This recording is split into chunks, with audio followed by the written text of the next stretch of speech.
Hi guys, welcome back to my channel. और आज है 2 फेब और ट्यूसडे है आज।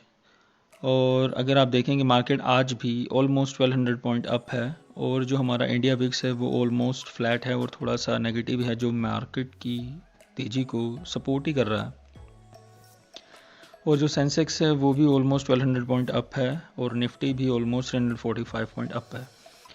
तो ये जो मेरी जो कल की पोजीशन है जिसके अंदर 2 एडवांस बटरफ्लाई हैं जो बोथ साइड से मैंने बनाई थी। 33,000 की कॉल ली थी मैंने जिसके अंदर 1 लॉट, और 34,000 की कॉल ली थी 3 लॉट, और 34,000 34 और 34,500 की कॉल मैंने प्लस किए थे 2 लॉट्स। तो 132 था ये मेरा कॉल साइड से।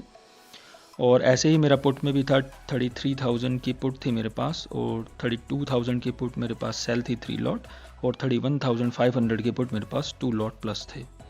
तो इस तरह से मेरा 132 करके बोथ साइड से मेरा कॉम्बो बना हुआ था। तो मार्केट काफ़ी अप हो गया है और इसी कारण से जो मेरा स्टॉप लॉस है जो था मेरा 34,000 के आसपास, मेरा मार्केट वहीं आ गया है। पर अभी मॉर्निंग का ही टाइम है तो मैं सोच रहा हूँ क्यों ना 33,400 तक मैं एक बार होल्ड कर लूँ अपनी पोजीशन को। अभी मेरे को ज़्यादा लॉस भी नहीं हो रहा है, सिर्फ 1000 रुपीज़ का ही लॉस हो रहा है।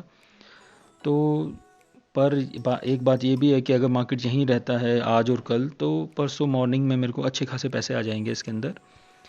बट अभी 2 दिन है, 2 दिन में मार्केट कहीं भी जा सकता है, तो गॉड नोस क्या होगा।